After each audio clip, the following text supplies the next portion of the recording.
أعوذ بالله من الشيطان الرجيم بسم الله الرحمن الرحيم والحمد لله والصلاة والسلام على من لا نبي بعده سيدنا ونبينا وحبيبنا ومولانا محمد صلى الله تعالى عليه وسلم وعلى آله وصحابه ومن اهتدى بهداه إلى يوم الدين فإن خير الحديث كتاب الله وخير الهدي هدي محمد صلى الله تعالى عليه وسلم وشر الأمور محدثاتها وكل محدثة بدعة وكل بدعة ضلالة وكل ضلالة في النار ربي اشرح لي صدري ويسر لي أمري واحلل عقدة من لساني يفقهوا قولي ربي لا تؤاخذني مما يقولون واغفر لي ما لا يعلمون واجعلني خيرا مما يظنون أما بعد. My dear brothers and sisters in Islam, Assalamu alaikum wa rahmatullahi ta'ala wa barakatuh.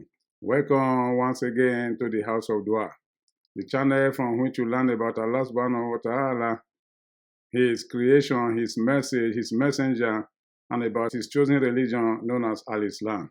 The channel from which you learn how to reach out to Allah subhanahu wa ta'ala with your supplications for your needs and supplications against those things you fear for which you need Allah's protection. This is the channel from which you learn how to succeed in the world we live now and how to return back to Allah subhanahu wa ta'ala for greater success. My dear brothers and sisters in Islam, welcome to the House of Dua. Today we are coming to you with a very important subject, and that is the conditions of our youths in today's world. The youths are the heartbeat of the society. They are a potent force for the development of a society. To neglect them is to neglect the development of that society. My dear brothers and sisters in Islam, take a look at the various demographic constituents of the world population. The youths are today the most challenged than any other group in the society. And how are they coping with these challenges? For example, in today's world, the youths are finding it more and more difficult to get jobs or employment. The youths are finding it more and more difficult to get married. The youths are finding it more and more difficult to get into the corridors of power. Those who are in authority in the various countries are sitting tight and not letting the youths find their way into the system. In some cases, they have prized the process of getting into the system out of the reach of the youths of the societies. Marriages have been prized beyond the level of the youths. So also job opportunities are becoming very scarce for them. In such a situation, what do you expect? That's why we have more and more agitations in today's world. And that's why we are having more and more criminalities in today's world. That's why we are having more and more terrorism in today's world. Because the various nations across the world have traumatized the youths. My dear brothers and sisters in Islam, if you are not convinced about this, take a look at what is happening across the world, especially the developing countries. The youths have finished their education for years. They have no jobs to show for it. They are roaming the streets. Some of them are branching away into criminalities, while some are finding their ways into foreign countries in search of livelihood. This is an ugly situation, my dear brothers and sisters in Islam. Has it always been like this? How did the youth of the past handle the situation? What lessons can we learn from the revelations? This book, Al-Quran al-Karim, sent to us by Allah subhanahu wa ta'ala. What are the lessons there that will guide our youths? To start with, who is a youth? There are different definitions of who a youth is. The question of who is a youth varies from one community to another or country to another. The youth begins from the end of childhood. And childhood begins from infancy, age 1, through the age of discernibility, age 7, to the age of 10 or 11 or 12. These are still considered to be the childhood bracket in today's world. But when a child begins to grow into 13, 14, 15, 16, 17, 18, 19, such a child is considered in today's world to be youth. In most Western countries, the line is drawn at age 18, when the youth is supposed to have matured into adulthood. But that's not the case in Islam. What we call the youth in Islam begins from what is known as the age of balaga, the age of maturity. A human being has no sin if he's still a child.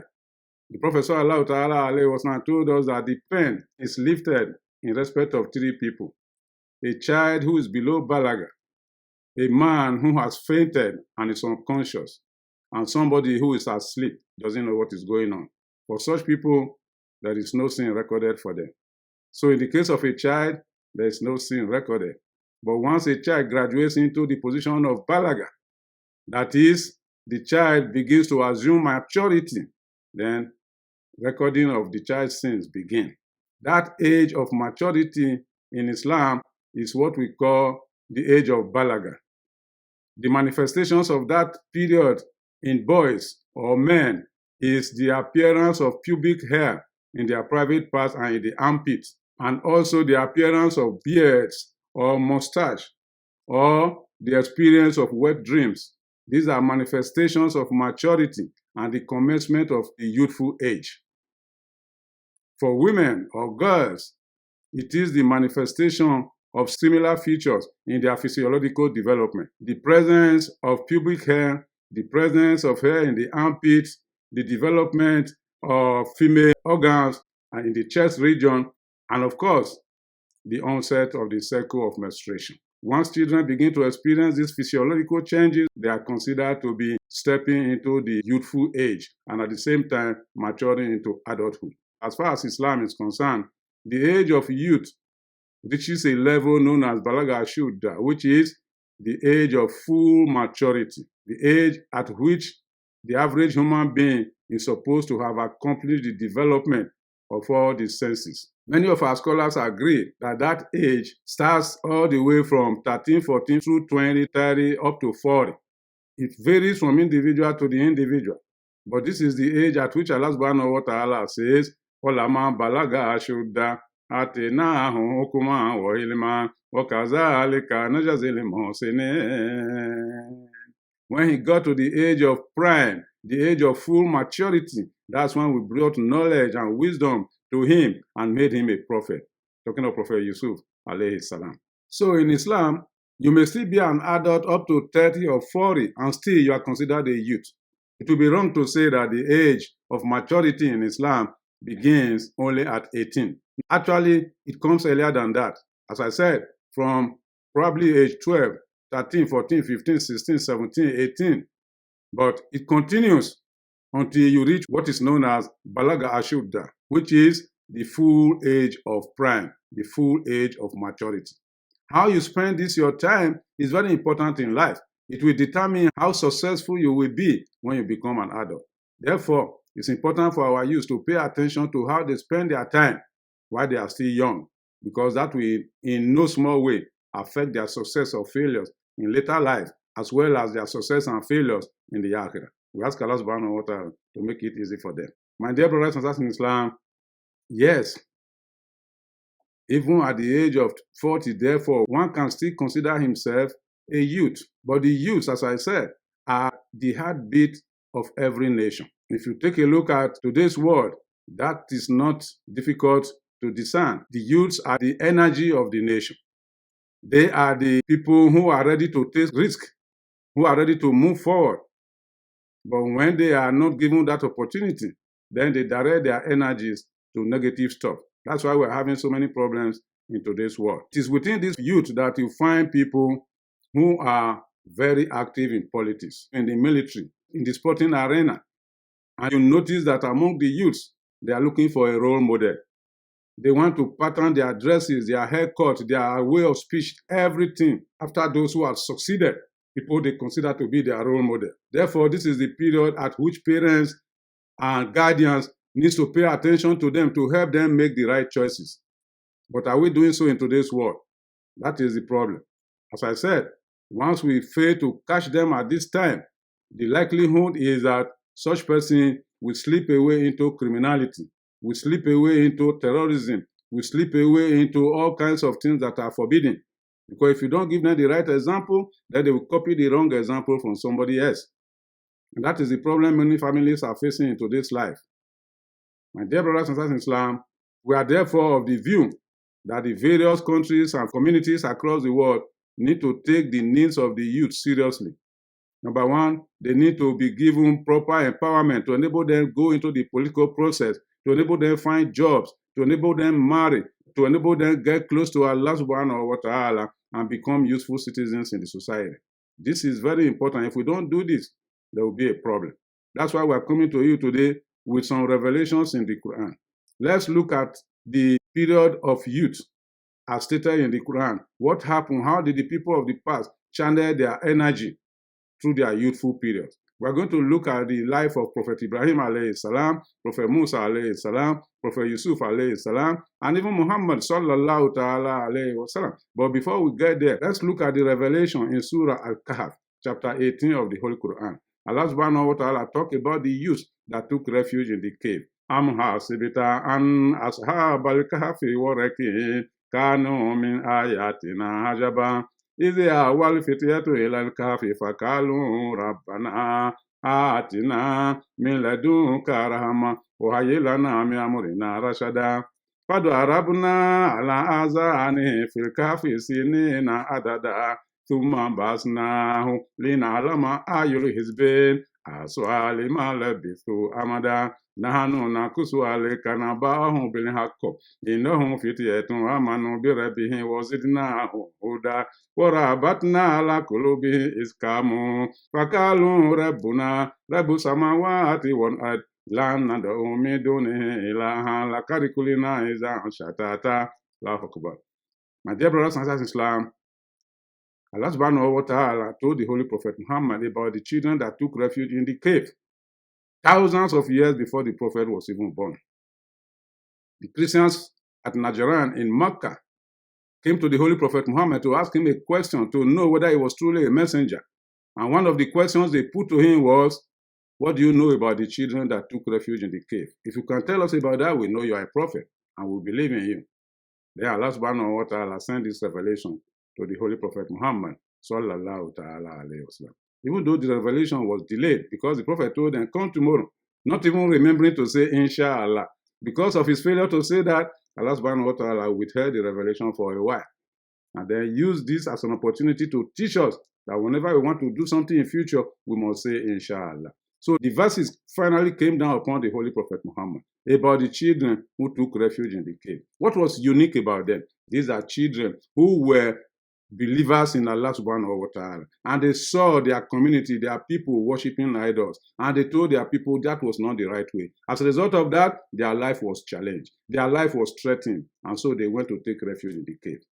How many of them? How long did they stay there? Allahu Alam. My dear brothers and sisters in Islam, Allah subhanahu wa ta'ala said what was unique about these children was their belief in Allah subhanahu wa ta'ala. And when Allah found that belief in them, was zidnahu huda. Allah subhanahu wa ta'ala said, we increase them in guidance. My dear brothers and sisters in Islam, our youth therefore needs to bear that in mind. That the more you get close to Allah, the more you find guidance in the way we live today. The more you find guidance that will lead you to Akhirah successfully. That's the story of the children who took refuge in the cave.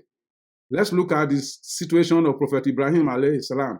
Most of the Mufassirun agree that Ibrahim alayhi salam was just between 14, 15, or 16 when he began to challenge idol worshipping in his place of birth. His father was the captain of the idol worshippers in that community, and the father was the chief idol maker of the time. But Ibrahim alayhi salam took his father to task and began to ask him questions. Why are you worshipping idols? Things that cannot benefit you and things that cannot harm you.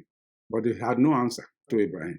At the time, therefore, Ibrahim alayhi salam decided to show them the foolishness of their action. So when they called on him to accompany them to go for stargazing, because they were believers in stargazing at that time, Ibrahim told them, Inni sakin, I'm not feeling fine, I'm not going to follow you.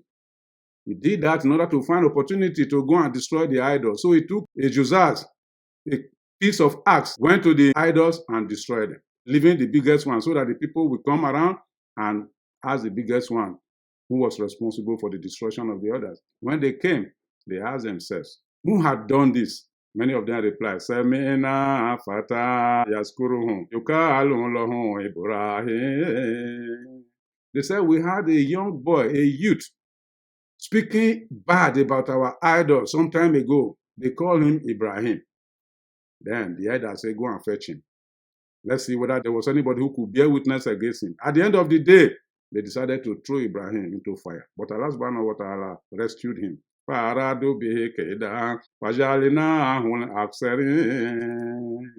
subhanahu wa ta'ala said, we foiled their plot and they were losers. And dear brothers and Islam, Ibrahim alayhi salam also took the king of his area to debate, known as King Nimrod, and defeated him. Allah says, Alam tara ila lazi haja Ibrahim fi rabbihi an atahu lahul mulk iz qala Ibrahim rabbi allazi yuhyi wa yumiit qala ana uhyi wa umiit qala Ibrahim fa inna la yati bi shamsi min al-mashriq fati biha min al-maghrib fabuhita allazi kafar wallahu la yahdil qawma zalimin. King Nimrod met Ibrahim alayhi salam. Ibrahim told him Allah was the only one that should be worshipped. He's the one that gives life or take life. Nimrod said he could take life and give life as well. So Ibrahim said, okay, if that is the case, my Lord is the one that brings the sun to move from the east to the west. You bring the sun to move from the west to the east so that I know you are like my Lord. He became confused. That's how Ibrahim alayhi salam defeated him at the age of youth. My dear brothers and Islam, Musa alayhi salam grew up in the household of Pharaoh. After that, he moved out. One day, as a youth, he found one or two persons fighting outside. Musa joined one of his countrymen to strike the other person, and the person died. What did he say? As soon as he did that, he told Allah, please forgive me, I wronged my soul.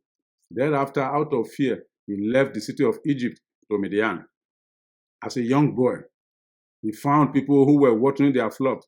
He found two ladies standing. They couldn't water their flock. Then he asked them, what are you people doing? What's the problem? They replied, we cannot be able to join the boys to water our flock. That's why we are waiting. And our father is old, is waiting for us. Then Musa gave them help to water their flock. As a result of that, Musa felt so good that he has done something. Qala Rabbi lima anzalta ilayya min khairin fakir. Oh Allah, I have done something good, and I thank you for using me to do that good. Whatever other good you can use me to do, I'm in need of it right now, Ya Allah. My dear brothers and sisters in Islam, my dear youths, learn to do what is good, to please Allah subhanahu wa ta'ala. From that moment, Musa alayhi salam, his door of opportunities were opened. Let's go to Prophet Yusuf alayhi salam. Prophet Yusuf alayhi salam had a dream. He told his father. His father told him, do not disclose this dream to your brother, for they may plot against you. But their brothers were already jealous of Yusuf, and so they plotted to kill him. They took him away from their father into the unknown and dropped him into the well. Yusuf grew up into a youthful age. From there, found himself in the corridor of the king of Egypt. From there, found himself in the prison. But while in the prison, listen to what happened.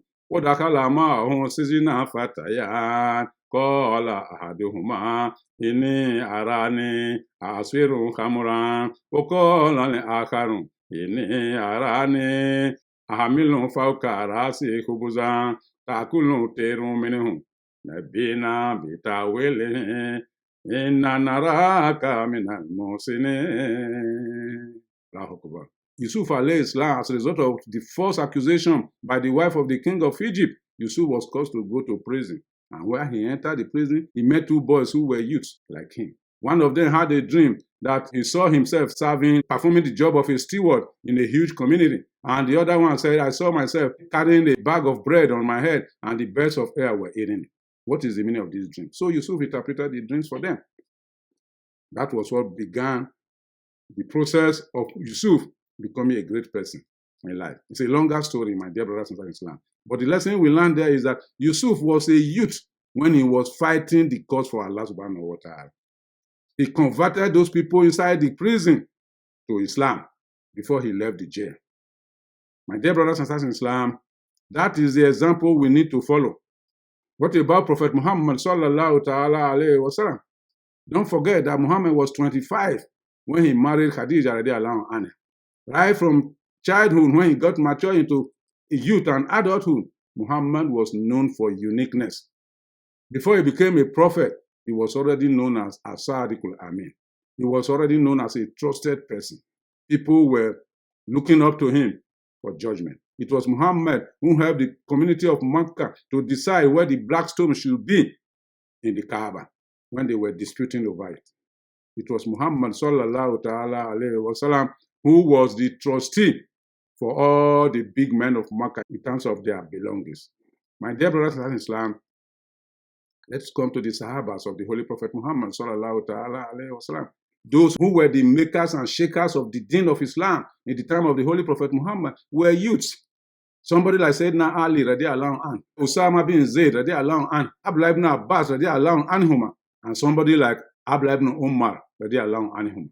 These were youths of their time who were so close to the Prophet, and they benefited from that closeness. As a result of that, today we are making references to them when we need information about Islam. What about our youths of today? As I said at the beginning, they are losing greater and greater opportunity because of the selfishness of those of us who call ourselves adults. Take a look at the various congress houses across the world. They are occupied by old people who are supposed to be grandparents and great-grandparents, who are supposed to be sitting in their homes reading newspapers. They will not allow the children to go into the corridors of power. Look at our children roaming the streets because they have no money to pay mahar or dowry or marriage expenses for themselves. Look at children, some of them volunteering to become mercenaries in wars that they didn't know how they were planned, going there to lose their lives. Look at our children who are moving across the oceans, trying to find livelihood in foreign countries. These are our youths. How can nations benefit from the brain and the energy of their youths if they don't plan for those youths? How can it be possible? We are finding situations nowadays where the youths are allowing themselves to be used to achieve all kinds of purposes, whether negative or positive. Have you heard of the big lie in the United States of America? Who are the people being used to champion these lies? The youths. Have you heard of what is going on in various other countries like Ukraine? The fighting that is going on. Who are being used? The youths. My dear brothers and sisters in Islam, the youths of today are indeed traumatized, and they need guidance that will make them fit into the society. And we submit from this angle that our youth need to get closer to Allah subhanahu wa ta'ala. Yes, that's why we are bringing these verses. They need to get closer to Allah. They need to learn how to reach out to Allah subhanahu wa ta'ala, to pray for themselves. You don't want to lose here and lose at the akhirah. And at the same time, if you get close to Allah, Allah subhanahu wa ta'ala will make things easy for you. And the beautiful hadith narrated by Abu Hurairah, and the Prophet sallallahu ta'ala told us that on the day of accountability, 7 categories of people will be given the opportunity to sit in the shade of Allah and to be protected from the heat of that day. Yawma la zuilla illa zillu. The day when there will be no shade for anyone except the shade provided by Allah subhanahu wa ta'ala. There are some people who will be given the opportunity to be in that shade. Number 1 among them is Shabun Nasha'ata fi dinillah. A youth that grew up close to Allah, learn about worship Allah, and confine himself or herself to the commandment of Allah subhanahu wa ta'ala. Yes, if you spend your youth in the best way, then your adulthood will be a time of joy for you, and your akhirah will be a better time for you. We call on our youth, therefore, that in spite of all the obstacles in their way today, they should not be despondent. They should not lose hope. One of the ways they can capture their right back in the society is to stay close to Allah subhanahu wa ta'ala, is to do what Allah subhanahu wa ta'ala asks them to do, to worship Him, just like the children who took refuge in the cave. Allah subhanahu wa ta'ala will not neglect you. He will not disappoint you. He will not make you suffer forever. No. That is better than engaging yourself in criminalities. My dear brothers and sisters in Islam, we hope, therefore, that our society will be better off if we give chance to the youths. The youths of today indeed need help. We ask Allah subhanahu wa ta'ala to help them, to guide them to the right way, take shaitan away from their life, and take them far away from the path of the shaitan. Barakallahu wa bihamdik, wa nakallahu wa bihamdik, nashhadu an la ilaha illa anta nastaghfiruka wa natubu ilayk. Alhamdulillah.